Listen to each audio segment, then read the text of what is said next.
match yang bisa berjalan dari early to mid-nya, mungkin saja dari RSGPH bisa menyamakan kedudukan satu sama. Oke, sebentar lagi kita akan langsung terbang ke Land of Dawn tentunya untuk melihat bagaimana pertandingan di game yang kedua berjalan. Tapi sebelumnya, buat teman-teman yang ada di Istora Senayan, Sobat Onyx, mana suaranya? Masih semangat nampaknya dari pendukungnya Onyx. Pastinya kita tuan rumah selalu harus respect ya pastinya kawan-kawan. Oke. Dan ya dari draftnya sebenarnya memang menarik lah dari kedua tim yang udah menggunakan draft andalannya masing-masing. Mungkin ya ini adalah pertarungan antara para juara MSC. Ini yang menarik nih dengan line up yang sama juga ketika mereka meraih trofi dari MSC tersebut.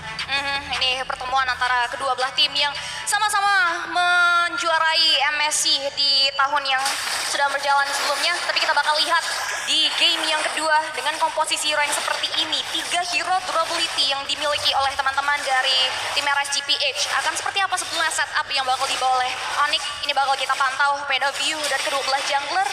Mengamankan karya dua pola jungler yang berbeda. Kita tahu Kairi dengan agresivitas assassin mage junglernya dengan little ignitions yang dia bawa juga, burst damage yang dihasilkan harus bisa dimaksimalkan. Tapi Kairi di sini bakal dipersulit dengan adanya 3 badan yang dimiliki oleh pemain-pemain dari RSGPH sebetulnya. Sebenarnya jangan lupa juga nih Kairi dengan Joy-nya win rate-nya masih 100% tadi. Itu yang harus dicatat. Dengan flankingnya, dengan backstepnya Kairi, dia tahu banget nih power dari Joy sendiri. Apalagi Joy jungle itu kan nggak punya vengeance ya, karena pakainya retri. Jadi kalkulasi damage-nya tuh harus lebih rapi lagi. Dan untuk di early game, mungkin dari keduanya sama-sama tidak bisa galak, apalagi kalau dilihat dari gold lane-nya sama-sama yang scaling juga. Namun Boots di bagian bottom lane dapetin pokingan yang cukup dahsyat dan bahkan Boots terpaksa mengeluarkan flicker. Mahal banget, ada informasi penting. Nanti di Turtle nggak akan ada lagi flicker, tapi lihat Kairi udah mulai coba untuk mengikis-ngikis dari seorang Like. 1 HP darah baru tersisa, tapi Like masih punya opsi flick out ke area belakang dengan flicker yang dimiliki. Lagi-lagi ada trigger resource yang dimiliki oleh RSGPH yang dibalaskan sebetulnya Onyx, bahwa nanti di setup Turtle nih berharga banget.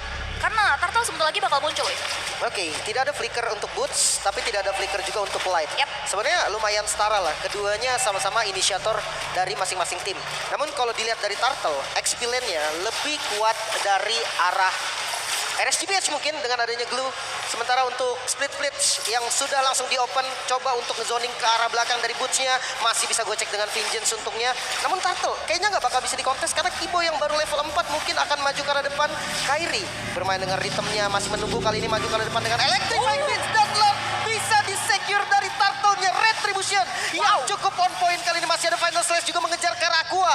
Namun damage-nya tidak cukup. Onyx harus puas dengan mendapatkan Turtle saja. Yes, itu mahal banget sih setup yang dimiliki oleh teman-teman RSGPH. Sudah semaksimal itu dibawa cukup jauh juga ke teritorial dimiliki oleh RSGPH, tapi dengan adanya kalkulasi yang matang dari Kairi memanfaatkan dash ability yang dia miliki dan retributions yang on point membuat Turtle berhasil mereka steal. Ada satu buah tangan yang merupakan jadi modal awal yang bagus juga untuk teman-teman Onyx. First blood sejauh mata memandang di menit kita yang ketiga belum tercipta, tapi udah ada satu buah resource sebetulnya yang sudah diamankan oleh seorang Aqua. Satu resource penting dari seorang Keyboy untuk nantinya setup moment, dibalaskan dengan adanya moment juga melalui pick off yang tercipta. Tapi masih belum kita lihat sebetulnya serangan yang bakal di-create dari kedua belah tim. Terlebih lagi kalau ngomongin posisi dari kedua belah gold lane, ini masih cukup safe sebetulnya. Waduh, ini Onyx selalu ya dengan hero-hero scaling, dengan hero-hero yang lemah early game, tapi ternyata dia bisa pegang kendali dengan keunggulan gold yang sebenarnya memang nggak banyak-banyak banget sih, bahkan masih di under 1000 gold. Tapi ini udah menjadi satu momen nih untuk Onyx sendiri. Dia pakai Angel lah di area mid yang memang dia harus clear bareng lah sama Kaja kalau memang mau rotasi cepat. Tapi ya karena ada Heart Guard, dia bisa ada dimanapun pertarungan itu di setup sama RSGPH juga. Sementara untuk XP lane, Glue dari Nuts nih yang harusnya dia bisa lebih unggul sedikit dari laning karena power clear-nya mungkin bisa dibilang lebih unggul, tapi tipis aja kok, nggak jauh-jauh banget. Dan pertarungan mungkin akan ada di Turtle nanti ya, karena untuk fight-nya sekarang temponya bener-bener sangat-sangat pelan, nggak ada kill bahkan yang terjadi. Ya slow but sure banget, belum ada setup yang Flicker. dipastikan. Lagi-lagi cuman trigger karya resource penting saja untuk escape tools dari spell yang dimiliki satu sama lain. Tapi belum ada setup yang pasti untuk team fight, dan bahkan objektif netral kita dari Turtle yang kedua terpantau sudah mulai muncul kembali di setup oleh pemain-pemain dari RSGPH. Nuts bakal coba diutus untuk terus memberikan distractions. Wally slam-slamnya Fatal Splash dibuka begitu saja, disusul dengan area Dalam Blast yang dibuka finally. Ada first blood yang berhasil diciptakan, tapi Retribution yang on point coming from Demon Kite membuat satu nyawa first blood yang berhasil diamankan oleh Onyx ditukar dengan adanya satu turtle yang berhasil disecure oleh seorang Demon Kite. Wow, RSGPH setup yang sangat baik barusan dari Light dengan Menon Blast-nya. Connect ke arah 3-4 target tadi. Dan follow up yang ready akhirnya bisa ngebuka vision lagi di arah depan. Tapi Onyx yang bisa dapetin kill-nya. Yep. Ini adalah counter setup yang manis pastinya. Jangan lupakan Angela. Heartguard yang bisa ngasih absorb shield yang pastinya sangat-sangat membantu. Walaupun Turtle tetap bisa diamankan oleh RSGPH. Yes, sejauh ini network yang ke-1000 dipegang kendali oleh Onyx. Dan terlebih lagi yang mereka benar-benar sama-sama saling memperhitungkan langkah mereka ke area depan. Sama-sama hold on position, berhati-hati untuk membuka setup sebetulnya.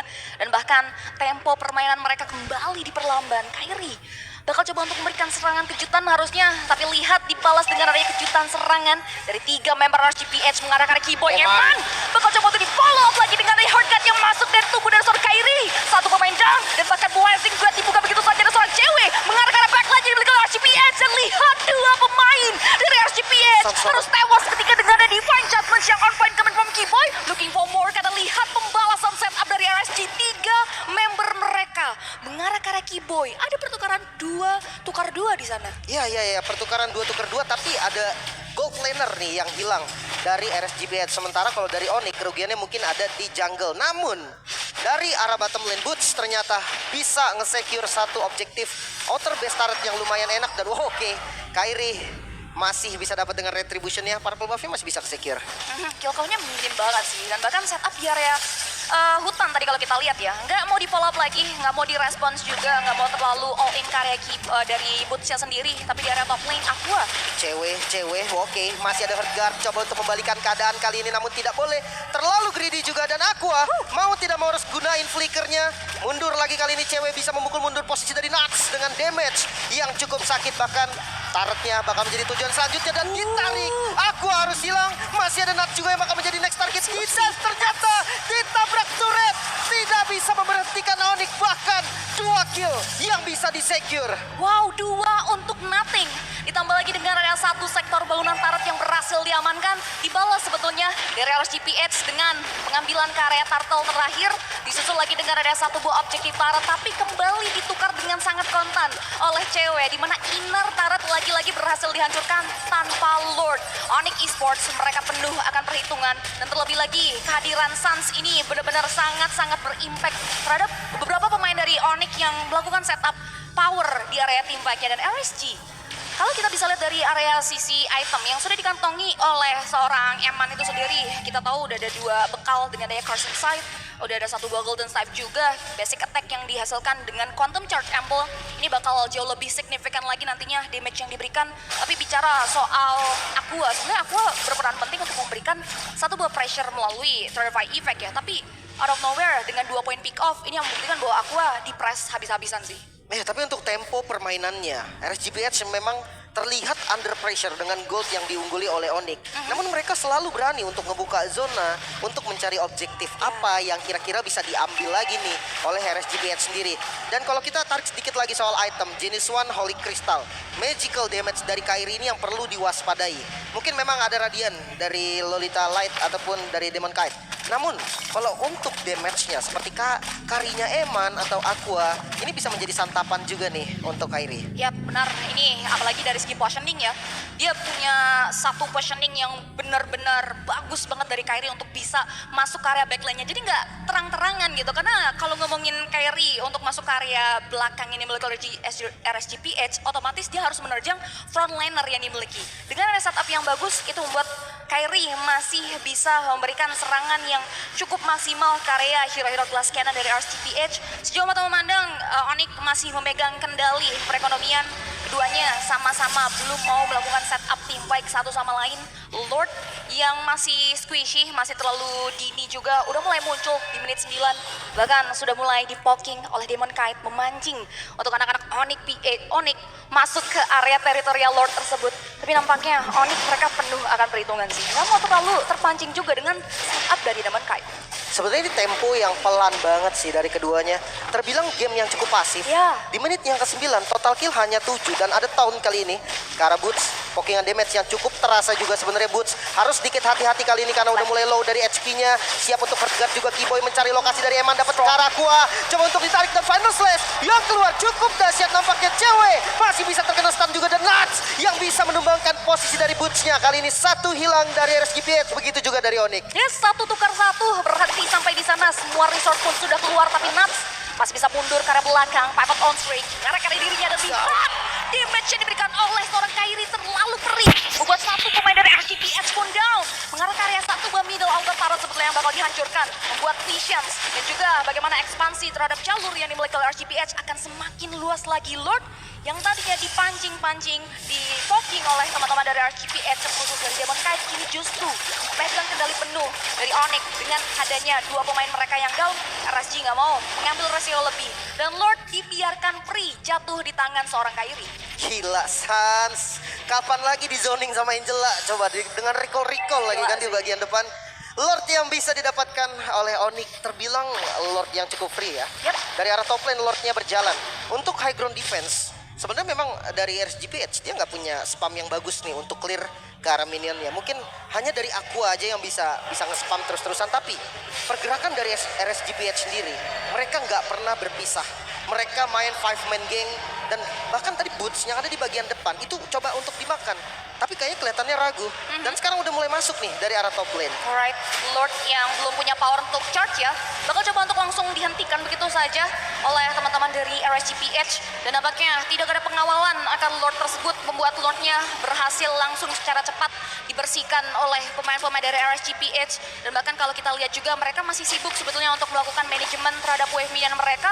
Lord tidak memberikan dampak yang begitu besar oleh Onyx karena dua inner turret yang tersisa bahkan belum bisa dihancurkan juga oleh Onyx, walaupun di area bottom lane sudah mulai terpantau gerombolan wave minion yang langsung dipoking oleh seorang cewek juga, membuat akhirnya inner bottom turret dari RSGPH pun hancur. RSGPH kita bakal lihat bagaimana setup yang bakal dimaksimalkan karena positioning dari Like untuk ngebuka momentum ini harus semaksimal mungkin agar tidak di cancel atau bahkan diketahui oleh pemain-pemain dari Onyx. Ya karena Lord yang pertama juga sih tadi dari Onyx, dia fokusnya memang untuk habisin outer turret dan inner turretnya dulu. Sementara di mid lane nih, inner turretnya masih berdiri dengan tegak dari RSGPH juga. Mungkin temponya akan kembali turun lagi, dia akan lebih santai lagi dari keduanya. Mengingat ini udah menjadi match point juga nih buat Onyx. Jadi RSGPH juga nggak boleh sembarangan masuk. Dia harus penuh kalkulasi untuk ngitung. Dan Kyrie, untuk damage dari Kyrie sendiri dengan skor yang cukup baik 4-1-3 sebenarnya cukup dahsyat. Dan Retribution, Kyrie bisa secure ke arah purple buff. Wow, itu precious banget sih. Kyrie berhasil secure ke area purple buff ini yang membuktikan bahwa Onyx berhasil melakukan ekspansi dan mengamankan ke area sektor hutan yang dimiliki oleh RSGPH juga. RSG mereka sudah mulai mendapatkan satu buah pressure yang cukup signifikan, bahkan ruang gerak mereka pun dipersempit dengan adanya agresivitas dan juga pemanfaatan landing yang dimiliki oleh Onyx. Menilik lagi dari area item di menit kita yang 13, terpantau sudah ada satu buah blood wings yang melekat di tubuh dari seorang Kyrie. Bahkan menariknya, perbedaan dari network kedua belah jungler ini cukup jauh. Berikut juga dengan gap level yang mempengaruhi bagaimana damage retribution nantinya keluar. Tapi RSGPH mereka masih punya perlawanan yang cukup berarti sih. Terlebih lagi kalau bicara soal Nuts yang sebetulnya udah terpick off kali kedua, tapi udah cukup mumpuni untuk bisa menahan damage yang datang dari nantinya Blazing Duet dari seorang cewek. Dan juga dari Sans yang kita tahu dia punya Ice Queen One untuk memberikan slow effect karya diri dari seorang Nuts. Ya bahkan ada Enchanted Talisman juga untuk cooldown reduction pastinya dari Sun sendiri. Dan untuk Kairi nih, ada concentrate energi yang sekarang tuh udah ada magic powernya. Udah enak banget nih dipakai seperti kayak Joy mungkin. Lunox juga sebenarnya enak karena udah dicoba juga. Dan untuk XP lane, kedua XP lane yang akan ada di bagian depan ini cukup berbahaya, namun final slash karena Demon Kite. Coba untuk mengincar kali ini Oopsie. Demon Kite. Harus hilang nampaknya, dan Nuts kali ini bakal menjadi target selanjutnya. one. Electrifying Beats coba ditempel lagi kali ini bersama dengan Sans yang masuk, dan hanya untuk zoning nampaknya karena Lord adalah tujuan Onyx sebenarnya. Yes, karena menariknya dengan ada Sans yang melakukan clearing terhadap wave minion landing jauh ya, dia bakal ready langsung dengan hard guard yang dimiliki. Terpantau tadi ketika dia hard guard karya tubuh dari seorang Kairi. Ada 1-2 bahkan keuntungannya dapatkan oleh Onyx ya. Dengan adanya satu wave minion yang berhasil dijalankan, satu pemain RSGPH yang tumbang, dan juga satu power dari Lord yang sudah ter-enhance, yang juga sudah di-secure oleh teman-teman dari Onyx. Lihat, ini cuma wave minion mereka terpantau rapi di masing-masing laningnya. Satu Inartarat yang tersisa bakal langsung segera dihancurkan LSGPH. Mereka harus segera mungkin mengamankan atau bahkan menyiapkan defensive maneuver, karena teman-teman dari Onyx mereka nggak mau kelewatkan, nggak mau kembali melewatkan Lord yang sudah mereka secure sebetulnya dengan susah payah. Karena kalau kita pantau juga ini banyak banget dua hero dari Onyx mampu untuk melakukan atau bahkan manfaatin karya laning jauhnya. Gila, Sans gak kendor sama sekali.